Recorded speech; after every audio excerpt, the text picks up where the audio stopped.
যিশু ঈশ্বরের সঙ্গে ডাইরেক্ট যোগাযোগ করে দিয়েছে। এখন আমার যা দরকার আমি আমি ঈশ্বরকে জানি, ঈশ্বরের সঙ্গে একদম আমাদের মানে করে দিয়েছে যেন আমরা ডাইরেক্ট ঈশ্বরের সাথে যোগাযোগ করতে পারি। তো যারা ঈশ্বর কোথা থাকে? ঈশ্বর থাকে স্বর্গে। তো সেই ঈশ্বর একবার দেখি, ওখানে একটুখানি দেখি 115 গীতে একটুখানি দেখেন। তাহলে গৌরবান্বিত করি দুপদটা ভালো করে দেখ। জাতিগণ হ্যাঁ হ্যাঁ হ্যাঁ হ্যাঁ না এক পদ দুপদটা ভালো করে বুঝবি। দুপদটা কি বুঝলাম? জাতিগণ মানে হ্যাঁ জাতি মানে কি? আমাদের পৃথিবীতে অনেক রকম জাতির লোক আছে। এবারে এখানে আমাদের আগে থেকে সদাপ্রভু বলছে জাতিগণ বলিবে, কি বলিবে? হ্যাঁ ওইটা পরে জাতিগণ কি কেন বলছে জাতিগণ? হ্যাঁ কোথায় তোমাদের ঈশ্বর? তোমরা এখানে কিছু নেই, কিছু নেই, মূর্তি ফুর্তি কিছু নেই। জাতিগণে তোদের ঈশ্বর কোথায়? আমাদেরকে বলে তোদের কোথায় ঈশ্বর? তোদের ঈশ্বরকে দেখতে দেখাই যায়নি। হ্যাঁ খালি প্রজেক্টর খালি টাঙিয়ে দিস, কেউ কিছু নেই। হ্যাঁ এটা আবার মরেছে অভিশপ্ত। মানে ধরো আমরা এখন আমাদেরকে অভিশপ্ত মানে মানে আমাদেরকে এই যে এত কিছু যে ঘটনা ঘটছে তার জন্য আমাদের কি হয় এখন আর ক্রুশ নেই, এখন ফাঁসি দেওয়া। তো আমি যদি সেই ফাঁসির দড়ি একে এরকম ক্রুশের মতো করে যদি টাঙিয়ে দিই, কি বলবো? আমাদের ঘরে ক্রুশের করা আছে। এবার ওখানে ক্রুশ না থাকে, ফাঁসির দড়ি সিস্টেমেটিক একটা কাঠ গড়া থাকবে, কাঠ আর এখানে ফাঁসি দৌড়বে, ফাঁসি ঝুলবে। যদি দেয়ালে রেখে দিই, কি বলবে লোক? অভিশপ্ত। হ্যাঁ অভিশপ্ত। আবার শুধু নয়, সেটা দেখলে ভয় পাবে, ঘুম হতে পারবে না, বলে ফাঁসি ঘুম পাবে, গা ছমছম করছে। কিন্তু এইটা অভিশপ্ত, অথচ ক্রুশ আছে, সেটা এইটাই আমাদের ঈশ্বর। একই আমরা সম্মান দিচ্ছি যে এই ক্রুশ কেন? এই কাঠ অথচ কাঠ, কিন্তু একই সম্মান দিচ্ছি কেন? যে এখানেই আমাদের প্রভু যিশু এই ক্রুশে যদি না মরতো আমরা উদ্ধার পেতাম। এবারে কিন্তু যিশুকে দেখতে পাইনি। তাহলে এবার যে জাতিগণ বলবে তোদের ঈশ্বর কোথায়? এখানে শুধু কাঠটা, যেটা ক্রুশে অভিশপ্ত কাঠ নিয়ে বসে আছে, কোথাও আবার নেই, কোথাও আবার এখানে রাখেওনি। ঈশ্বর কোথায়? তখন কি বলছে 3 পদে এবার পড়, আমাদের ঈশ্বর তো স্বর্গে হালেলুয়া। ঈশ্বর কোথা থাকে? স্বর্গে। হ্যাঁ তিনি যাহা ইচ্ছা করিয়াছেন তাই করিয়াছেন। হ্যাঁ তাহলে আমরা এবার উত্তর কি দেব? আমাদের ঈশ্বর স্বর্গে থাকেন, তিনি যা ইচ্ছা করে তাই করে। যদি বলে ঝড় থামবে ঝড় থামবে, যদি বলে বৃষ্টি হবে, হ্যাঁ যা করবে তাই করবে, যা চাইবে তাই করবে। কিন্তু উহাদের ঈশ্বর, তারপর 4 পদরা মানে সেই জাতিগণের ঈশ্বর কি? উহাদের প্রতিমা সকল রৌপ্য ও স্বর্ণ মনুষ্যের হস্তের কার্য। হ্যাঁ সোনা রূপা মানুষই বানাচ্ছে।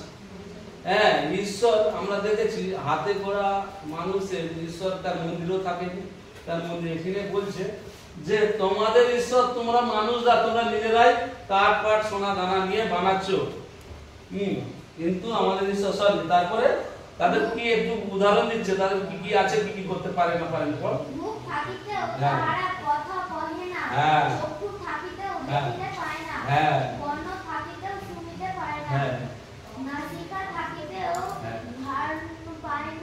ঘ্রাণ পায় না, হস্ত থাকিতেও স্পর্শ করিতে পারে না, চরণ থাকিতেও চলিতে পারে না।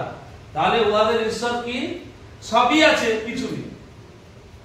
বলছে প্রথমে কি বলছে? প্রথম দিকে একদম সব বলছে তাদের প্রতিমা সকল মানুষ বানিয়েছে। কিভাবে বানিয়েছে? আমাদের যা যা আছে, তাদের চোখ, কান, নাক, পা, হাত সব করেছে। কিন্তু যে আমরা যেমন আমাদের পা হাত পা আমাদের ঈশ্বর বানিয়েছে, আমাদের কি সবগুলো কাজ হয়? হ্যাঁ আমরা চোখ আছে, সেজন্য দেখতে পাচ্ছি সবাইকে, কে কিভাবে বসে আছে, কে কোথায় যাচ্ছে, গাড়ি চালিয়েও যাচ্ছে দেখি। আর কানেও শুনতে পায়, আবার হাতেও আমরা নানা রকমের কাজ করি, পায়ে দিয়ে মানে আমাদের যা কাজ যা কিছু আছে সব কাজ আছে।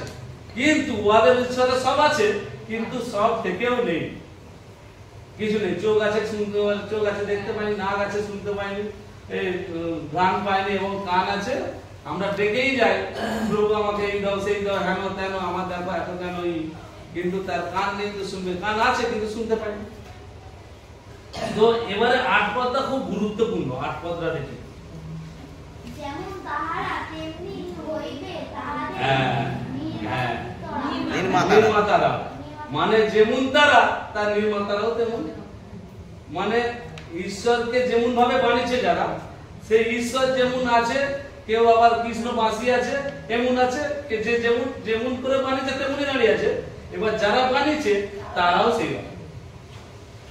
ওই জন্য যা ঈশ্বর যেরকম যেমন ভাবে বানিয়েছে, যারা যেই কাজে সিস্টেমেটিক করেছে সেই রকম। দুর্গা পুজো হচ্ছে, এই যে দুর্গা পুজো হবে বিরাট ব্যাপার। আবার ওই দুর্গা পুজো আবার এমন সিস্টেম করেছে, আবার সেই বেসার মাটিতে না নিয়ে এলে পুজোই হবে না, আনন্দ নিয়ে আসো নালে হবে না। মানে সেই পুজো সম্পূর্ণ নয়। তার মানে তাহলে সেই রকমই নির্মাতারও সেই রকম। ওই জন্য যত আমরা যদি আবার রোমিওতে দেখি, সেখানে বলছে তুমি যেমন, ওই জন্য মানে যেমন ভাবে তুমি নির্মাতারা যেরকম সেরকম করছো, ওই জন্য সেরকম তোমরা পাপও করে যাচ্ছ। ওই জন্য দিন নুমে যত পুজো অনুষ্ঠান হচ্ছে সেখানে সব রকম মন্দতায় পরিপূর্ণ। আর ঈশ্বরের এটা ক্রোধ যে আমি বাবা থাকতে আমাকে না সম্মান দিয়ে তুমি একজন বানিয়ে তুমি তাকে সম্মান দিচ্ছ, তুমি আরো অধঃপতনে, আরো তুমি আরো। তো যাই হোক, আর আমরা আমাদের এখানে আর 9 পদটা পড়ে নিই। হে ইসরায়েল, তুমি সদা প্রভুতেই নির্ভর করো, তিনি তাহাদের সহায় ও তাদের হে ইসরায়েল, হে মণ্ডলী, আমরা যেন সদা প্রভুতেই নির্ভর করি, কারণ তিনি আমাদের ঢাল। তিনি আমাদের সবকিছু, আশ্রয়, দুর্গ সবকিছু। তো আমরা যেন সেই ঈশ্বর সদা প্রভুতেই নির্ভর করি। তাহলে আমাদের সব, যদি ঈশ্বর যে কি বলেছে প্রথমে, যে ঈশ্বর স্বর্গে থাকে, এবং কি বলেছে 3 পদে, তিনি স্বর্গে থাকেন তাই করিয়াছেন। তাহলে মানে যে সে যা করতে পারবে, যে যা ইচ্ছা করতে পারে, আমি তাকেই অনুসরণ করব। সে যদি আমাদেরকে রাখে, আমরা এই পৃথিবীর আলো দেখতে পাবো। আর সে যদি না চায়, দেখতেও পাবো না। ধন সম্পদ সব, যা কিছু সব, কাজ কারবার যা কিছু সব ঈশ্বর থেকে আমরা পাবো। তো আমরা সেই ঈশ্বরেরই আরাধনা করব। যত এই যে আমরা এত বৃষ্টির মধ্যে দিকে এসেছি, আমরা ঈশ্বরের আশীর্বাদ পাবো। আমরা এসেছি কিসের জন্য? আমার জন্য, যাতে আমরা সেই অনন্ত জীবন পাই। এবং তাতে নির্ভর করলে কি হবে, আমরা যেন খুব মন দিয়ে শুনলে আরো বৃদ্ধি পাবো। আমরা তো, আমাদেরকে বৃদ্ধি দিবে কে, আগাতে সাহায্য করবে এই বাক্য। তো এই বাক্য যত আমরা শুনবো, যত বাক্যতে আসক্ত থাকবো, যত হৃদয়, আবার এতে থেকে হৃদয় সঞ্চয় করে নাও, যত থাকবে তত ঈশ্বরকে নিয়ে থাকবে। ঈশ্বরকে তো দেখা যায়, এখানে আমরা দেখেছি যে ঈশ্বর বাক্য। তাহলে এই বাক্য যত আমাদের অন্তরে থাকবে তত ঈশ্বর থাকবে। ঈশ্বর কোথা থাকে? তোমার, বলছে তোমার অন্তরে থাকে, হৃদয়ে। তোমার অন্তরটা আমাকে দাও। হৃদয় প্রদেশে বলছে যে আটে, তোমার হৃদয়টা আমাকে দাও, আমি ওখানে থাকবো। তাহলে হৃদয়ে যে থাকবে বলেছে, হৃদয়টাকে তার জন্য প্রস্তুত করতে হবে, পবিত্র করতে হবে, আর এই বাক্য রাখতে হবে। যত বাক্য থাকবে তত হৃদয় প্রস্তুত হবে, আরো বলবান হবো, আরো পবিত্রতায় জীবনযাপন করব। তখন ঈশ্বর পবিত্র, আমরা যদি পবিত্র হই, আরো ঈশ্বরের সঙ্গে ঘনিষ্ঠ হবে। ঈশ্বরের ধন্যবাদ দিই। তো ঈশ্বরের বাক্য আমরা আলোচনা করব, করে তারপরে আমরা যে যার আবার বাড়ি যাবো। যেমন ভাবে ঈশ্বর ঠিক সেইভাবে দিয়ে যাবো। তো এখানে একটু সাক্ষ্য বলি। আমরা তো এই যে এত সাক্ষ্যের মাধ্যমে সুন্দর করে সুপ্রিয়রা বাক্যের মাধ্যমে আমাদেরকে জানালো, যদি আমরা বিশ্বাসের উপর নির্ভর করি, আমরা কত আশীর্বাদ পাই। কিন্তু আমি আমার কথা বলি, আমি বিশ্বাস করেছি যাবো, ঈশ্বর নিয়ে যাবে। তো সুপ্রিয়তাকে বলেছি, কিন্তু ঈশ্বর জানে যে না, আর এইভাবে যা গেলে অসুবিধায় হবে। কিন্তু তার পরিকল্পনা তিনি করে রেখেছে। না, আমরা পিছিয়ে এসে আমাদের বাড়িতে মোটামুটি 1.5 ঘন্টা আগে এসেছি। উনি একা যাবেন, বৃষ্টি হচ্ছে, মনোচঞ্চল, কি করবো, একা বৃষ্টিতে যেতে হবে। আমি তাহলে ঈশ্বরীকে নিয়ে যাবে, আমারও একটু ভারিত্বটা করবো, আমিও গাড়িতে যাবো, দিদি যাওয়া হবে, দরকার ওইদিকেও পাঠিয়ে। তো সেই হিসেবে পিছিয়ে এসছে। কিন্তু ঈশ্বর চাইছে যে না, আরো সুরক্ষিত ভাবে যাবে। তো ঠিক সুপ্রিয়দা আমাকে বলতে হয়নি, সুপ্রিয়দা ফোন করছে যে আমরা তো এদিকে যাবো বলে ঠিক করেছিলাম, তোমরা এইভাবে যাবে, কিভাবে যাবে, এইভাবে গেলে তো অসুবিধা হবে বাচ্চা নিয়ে। কিন্তু আমি কিন্তু তখন ঈশ্বর আমাকে সেই শক্তি দিয়েছে, এই বিশ্বাসটা আমাদের প্রত্যেকেই রাখতে হবে যে যখন আর বয়স 3 মাস ছিল তখনই আমরা ধীরে এসেছি। তো আবার মাঝে রাস্তায় দাঁড়িয়েও গেছি, 3 মাসে বাচ্চাদের একটু তো সমস্যা হবে, তো দাঁড়িয়ে আবার প্রার্থনা করেছে, আবার ঠিক আমাদের ধর্ম নিচে এসেছি। আঙ্কেল অবাক হয়ে যাচ্ছে, এই দিবাকর চলে এসছে আর বাচ্চাকে নিয়ে, আর তোরা আসতে পারিনি, সবাইকে ফোন করে বলছে। তো আমি মনে মনে ভাবছি যে হ্যাঁ ঈশ্বর তাই তো, তখন আমার মনের মধ্যে কাজ করছে যে তাই তো ঠিক বলেছে, এত বাচ্চাকে তো নিয়ে কেউই বেরোয়নি, নিয়ে বেরিয়েছি, তো ঈশ্বর কিভাবে আমাকে রক্ষা করেছে, আমাদেরকে রক্ষা করেছে তার সন্তান, তার পথে গেলে ঠিক সুরক্ষিত রাখে। ঠিক আজকেও ঠিক সেই রকম ভাবে ঠিক সুপ্রিয়দা ফোন করে বলছে আমরা এইটা দিয়েই যাবো, ওদিকে যাওয়ার কথা ছিল ওদিকে যাবো, তোমার এদিকেই যাবো, তোমরা ওই গাড়িতেই উঠবো। হালেলুয়া, ঈশ্বরের ধন্যবাদ দিই। তো ঈশ্বর ওর মধ্যে সুপ্রিয়দার মধ্যে কথা বলে কিভাবে আমাকে সুরক্ষিত ভাবে আমাকে আমি আর চিন্তা নেই, এখান থেকে গাড়ি এসে ঘর থেকে তুলে দিয়ে যায়। হালেলুয়া, আমাকে আমি আবার ভেবেছিলাম ওদের গাড়িতে আর আসতে বলবো নি, এতটা আমরা একটু এগিয়ে যাবো গণেশপুরের উপরে, আবার ওদিক দিয়ে যাবো, আবার আসবে এতটা। তখন পিসি বলে এই আখ নিয়ে আখটা ভারী, আমি হেঁটে চলে যাই। কিন্তু তাও বলে দেখা যায়, ঈশ্বর জানে সে ঠিক চলে যাবো, কিন্তু এই চলে যাবো, কিন্তু তাও শুক্রদাকে রিকোয়েস্ট করিনি, দাদা একটু এগিয়ে দেবো, বলছে অভিনব দিয়ে যাবে, গাড়ি ঘোরানো যাবে। তাহলে ঈশ্বরের ধন্যবাদ দিই কিভাবে তার সন্তানদের ঈশ্বর রক্ষা করে এবং ঠিক সুরক্ষিত ভাবে যেখানে সহভাগিতায় নিয়ে আসার তার দায়িত্ব। কাকে প্রার্থনা করেছিলাম, বৃষ্টি হোক তোমার ইচ্ছা, না হোক যেন আমরা যেতে পারি। তো আকাঙ্ক্ষা যেতে পারো, তো কিভাবে যেতে হবে সেটা তার কথা।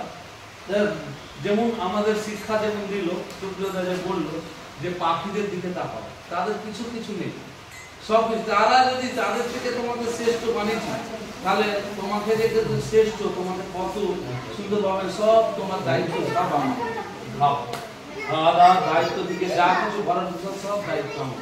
তো ঈশ্বরের ধন্যবাদ দিই, আমরা যেন এইভাবে এগিয়ে যেতে পারি আর এই সহভাগিতায় থাকতে পারি।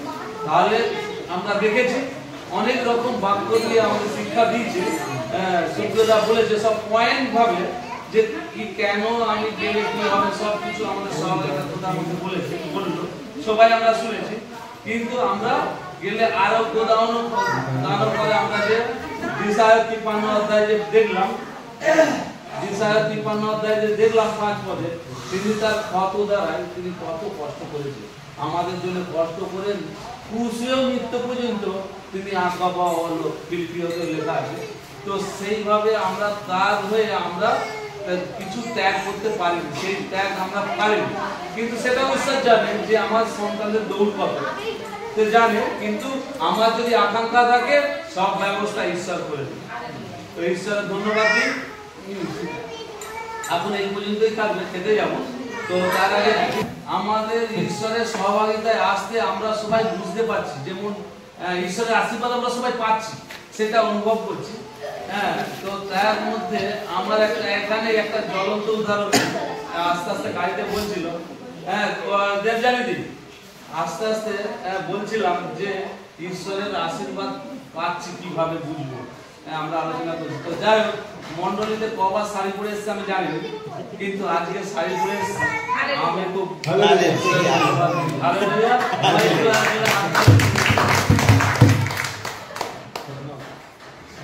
এবারে দান তোলা হবে, একটু গান। হ্যাঁ, যিশুকে সাথ করিয়া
হালেলুয়া।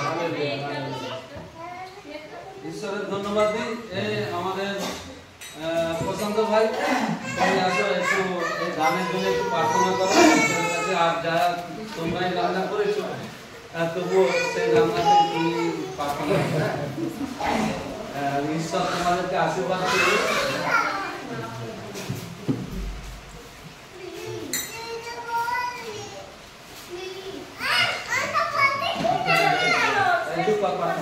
সর্বপিতা তোমাকে জানাই ধন্যবাদ প্রভু।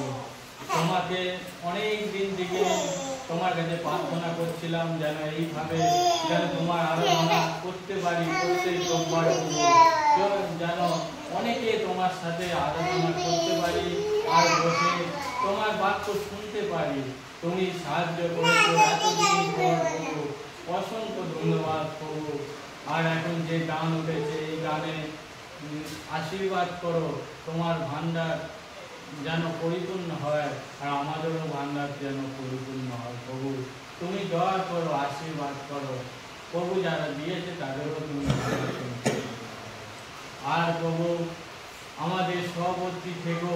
আর এরপরে যে খাওয়া দাওয়া হবে প্রভু, খাওয়া দাওয়া তুমি আশীর্বাদ করো।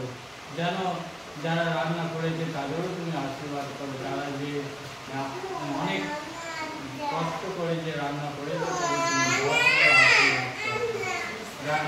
যে যুবক দা সুপ্রিয় দা যে দূর থেকে আসছে তাদেরও তুমি আশীর্বাদ করো। যারা যে আসতে অসংখ্য ধন্যবাদ করো, তুমি সাহায্য করো। এই প্রার্থনা তানকর্তা মুক্তিদাতা যীশু খ্রিস্টের নামে চাই, আমেন। সবাইকে জয় যিশু।